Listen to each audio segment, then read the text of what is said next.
அம்மன் நஸ்டோ channel நேயர்கள் அனைவருக்கும் அன்பான வணக்கம். நிகழும் ஸ்ரீ மங்களகரமான குரோதி வருடம் 2025 ஆண்டு மாசி மாதம் 17ஆம் தேதி சனிக்கிழமை மார்ச் மாதம் பிறக்குது. நமக்கு இந்த மார்ச் மாதத்தில் கிரகங்களோட சஞ்சாரம் எப்படி இருக்கு அப்படின்னா, சூரியன் கும்ப ராசியில் 15ஆம் தேதி வரைக்கும் இருக்கிறாரு. அதன் பிறகு மீனமனைக்கு போறாரு.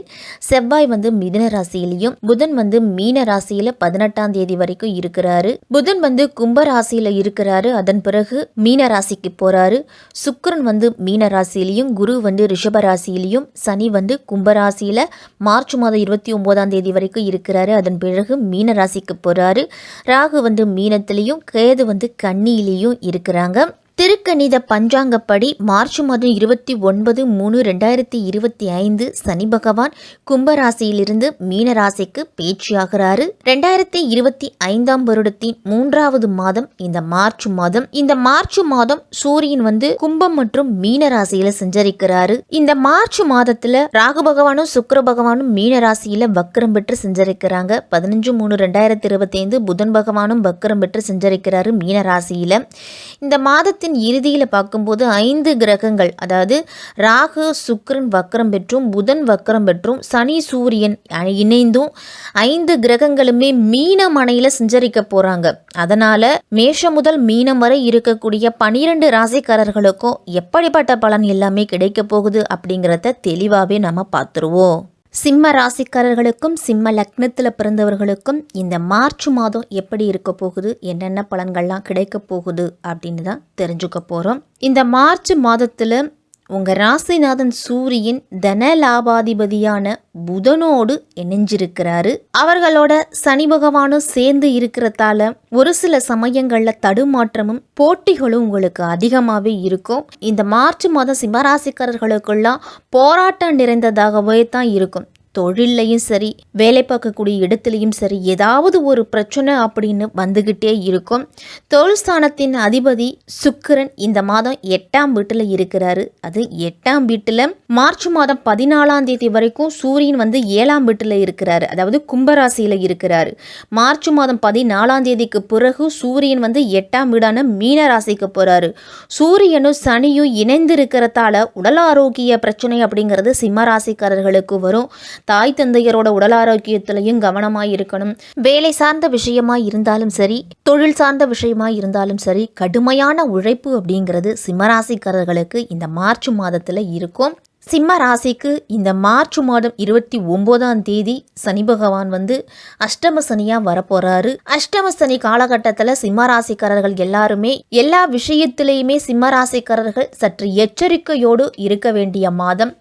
இந்த மார்ச் மாதத்தின் பிற்பகுதியிலிருந்து சிம்மராசிக்காரர்களுக்கெல்லாம் அஷ்டம சனி காலம் தொடங்க இருக்கு. அப்படிங்கிறதால உடல் ஆரோக்கியத்திலையும் சரி, கொடுக்கல் வாங்கல்லையும் சரி, பணம் சம்பந்தப்பட்ட விஷயத்திலையும் சரி ரொம்ப கவனமாக இருக்கிறது நல்லது. கூட்டுத்தொழில் செய்கிறவங்க எல்லாமே கூட்டாளிகளிடம் தொழில் சார்ந்த விஷயங்களை பற்றி பேசினாலே ஏதாவது ஒரு சண்டை சச்சரவு பிரச்சனை அப்படின்னு இருந்துக்கிட்டே இருக்கும். தொழிலில் பெரிய முதலீடு போடுவதை இந்த மாதத்திலிருந்து தவிர்த்துக்குங்க. உங்களுடைய லாப வீடான புதன் 8ஆம் வீட்டில் பலவீனமான நிலையில் நீச்சம் பெற்று சஞ்சரிக்கிறாரு. புதன் உங்கள் ராசிக்கு தனலாபாதிபதியான புதன் நீச்சம் பெறுவது சிம்மராசிக்கெல்லாம் நல்லதில்லை. கொடுக்கல் வாங்கல பிரச்சனைகளும் ஏமாறக்கூடிய வாய்ப்பும் இருக்குது. சான் ஏறினா முழசருக்கும் அப்படின்னு ஒரு வழக்கு மொழி உண்டு. அதுபோல உங்களுடைய நிலைமை அப்படிங்கிறது இந்த மாதத்தில் இருக்கும். எந்த காரியமாக இருந்தாலும் திட்டமிட்டு செய்ய முடியாது. திடீரென மாற்றங்கள் அப்படிங்கிறது இருக்கும். திடீரென விரயங்களும் வரும். வெளிநாடு சென்றவர்கள்லாம் தாய்நாடு திரும்புவதில் தடுமாற்றம் அப்படிங்கிறது வரலாம். மாமன் மைத்துனர் வழியிலெல்லாம் பிரச்சனைகள் அப்படிங்கிறது வரும். வியாபாரத்திலையும் தொழிலையும் உங்களுக்கு குறுக்கீடு அப்படிங்கிறது அதிகரிக்கும். வியாபாரத்தை ஆரம்பிச்சிட்டீங்க அப்படின்னா அதில் ஏகப்பட்ட பிரச்சனைகள் வரும். சின்ன பிரச்சனை கூட பூதாகரமாக வெடிக்கலாம். சிம்மராசிக்கு 4ஆம் வீட்டுக்கு அதிபதியான செவ்வாய் மிதுன ராசியில வக்ர நிவர்த்தியாகி சஞ்சரிக்கிறாரு. உங்க ராசிக்கு யோகம் செய்யும் கிரகம் அப்படின்னா அது செவ்வாய். லாபஸ்தானத்தில் சஞ்சரிக்கும் பொழுது தொட்ட காரியங்களில் வெற்றி அப்படிங்கிறது கிடைக்கும். இடம், வீடு வாங்குவது, இதில் எல்லாத்துலேயும் கொஞ்சம் முயற்சி அப்படிங்கிறத எடுக்கலாம். இல்லை வீடு ஆல்டர்னேஷன் பண்ணுறது வேலையெல்லாம் செய்யலாம். இந்த மாதத்தில் பூர்வீக சொத்துக்களில் இருந்துட்டு வந்த பிரச்சனை அப்படிங்கிறது மறையும். அதிகாரத்தில் இருக்கிறவர்களோட ஆதரவு இந்த மாதத்தில் கிடைக்கிறதால ஒரு சில பிரச்சனைகளோட தாக்கம் அப்படிங்கிறது தீரும். ஒரு சில பிரச்சனைகளையும் உங்களால் தீர்த்துக்க முடியும். மாணவர்கள் எல்லாமே நல்லா படிப்பீங்க. இந்த மாதத்தில் படித்ததை நினைவில் வச்சுக்க அதிகாலை எழுந்து படிப்பதை வழக்கமாக்குங்க. ஒரு முறைக்கு இருமுறை எழுதி பார்க்கறது நல்லது. சிம்மராசிக்காரர்கள் எல்லாருமே 5ஆம் வீட்டுக்கு அதிபதியான குரு வலுவா இல்லை அப்படின்னாலும் தொழிற்கல்வி கற்கும் மாணவர்களுக்கெல்லாம் இது சிறப்பு அப்படின்னு தான் சொல்லணும். குரு சுக்கிர பரிவர்த்தனை அப்படிங்கிறது இருக்குது. குரு பகவான் உங்கள் ராசிக்கு 10ஆம் வீட்டில் இருக்கிறாரு. 5ஆம் வீட்டுக்கு அதிபதியான குரு 10ஆம் வீட்டில் இருக்கிறதால காதல் பிரச்சனை அப்படிங்கிறது இருக்கும். காதலில் ஏதாவது ஒரு பிரச்சனை, காதலில் வீண் சந்தேகம், ஒருத்தருக்கு ஒருத்தர் புரிஞ்சுக்கிறதுல பிரச்சனை அப்படிங்கிறது அதிகமாக இருக்கும். கணவன் மனைவியெல்லாம் விட்டு கொடுத்து போகிறது தான் நல்லது. ஒருவர் சந்தேகப்பட்டுக்கிட்டு புரிந்து செல்லக்கூடிய சூழ்நிலை கூட அதிகம் இருக்குது சிம்மராசிக்காரர்களுக்கெல்லாம். அதே மாதிரி வேலை பார்த்துக்கிட்டு இருக்கக்கூடிய சக ஊழியர்கள்லாம் சம்பள பாக்கி அப்படிங்கிறது இந்த மாதத்தில் இருக்கும். சம்பளம் சரியாக கைக்கு சேராது. இல்லை கைக்கு சேர்ந்தாலும் மிச்சம் அப்படிங்கிறது இருக்காது. அந்தளவு செலவுகள் அப்படிங்கிறது இருக்கும் சிம்மராசிக்கு. 5ஆம் இடத்துக்கும் 8ஆம் இடத்துக்கும் அதிபதியானவர் குரு, 2ஆம் இடத்துக்கும் 10ஆம் இடத்துக்கு அதிபதியான சுக்கிரன்.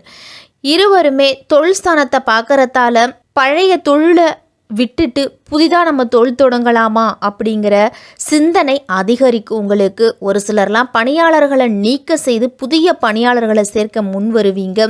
ஆன்மீகத்தில் ஈடுபாடு அப்படிங்கிறது அதிகரிக்கும். கடந்த சில மாதங்களாக உங்களுக்கு ஏற்பட்டிருந்த இழப்புகள், பிரச்சனைகள் இது எல்லாமே ஈடுகட்டுறதுக்கு புதிய வாய்ப்புகள் அப்படிங்கிறது கிடைக்கும். குடும்பத்தோட முன்னேற்றத்துக்கு அதிகமான முக்கியத்துவம் அப்படிங்கிறது கொடுப்பீங்க.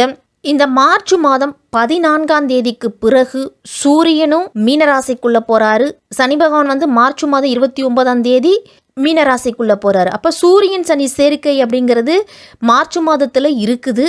சூரியனை சனி பகவானும் சேர்ந்து சஞ்சரிக்கும் போது சற்று கவனத்தோடு செயல்படணும் சிம்மராசிக்காரர்கள்லாம். பொருளாதாரம் அப்படிங்கிறது பிரச்சனையை கொடுக்க போகுது. புதிய முயற்சிகள்லையும் உங்களுக்கு தடை தாமதம் அதிகரிக்கும். உடல் ஆரோக்கியத்தில் கைவலி, கால்வலி, கழுத்து வலி, முழங்கால் வலி, மூட்டு வலி, பெண்களுக்கெல்லாம் கர்ப்பப்பை பிரச்சனை, இந்த மாதிரி ஏதாவது ஒரு தொல்லை அப்படிங்கிறது ஏற்பட்டு மருத்துவ செலவு அதிகரிக்கும்.